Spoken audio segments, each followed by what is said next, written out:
8 مساء بتوقيت جرينتش، واسعار الذهب النهارده شغاله في نفس النطاق اللي اشتغلت عليه يوم الجمعه. اراجع معاك اللي حصل يوم الجمعه. يوم الجمعه في اول ساعتين كان بدايه الضرب الاسرائيلي لايران، وفتحنا السوق عند 3,380 ووصلنا الى 3,445 او 46، ودي كانت اعلى نقطه جابها في اول ساعتين من الضرب.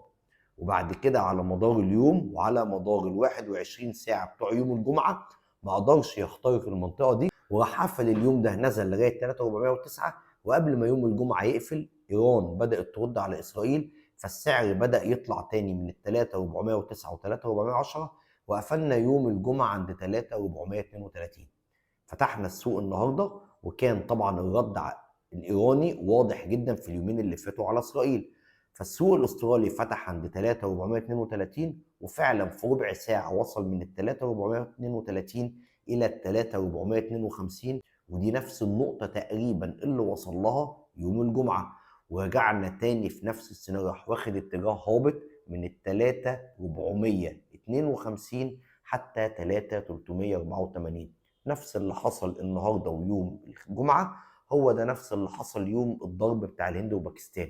طلعنا يوميها ل 3,432 ونزلنا الى 3,377 وال 3,350. انا بعمل تحليل، لسه معرفش ايه اللي هيحصل الفتره اللي جايه. اللي حصل وادى الى النزول النهارده ان ايران اعلنت عن رغبتها في المفاوضات. ممكن بكره ترامب يطلع يقول لك ايران رافضه تتفاوض، تلاقي السعر طلع تاني. انا بحدث على مستوى اليوم. خلينا متفقين ان الذهب على المستوى المتوسط والطويل على طول في الصاعد.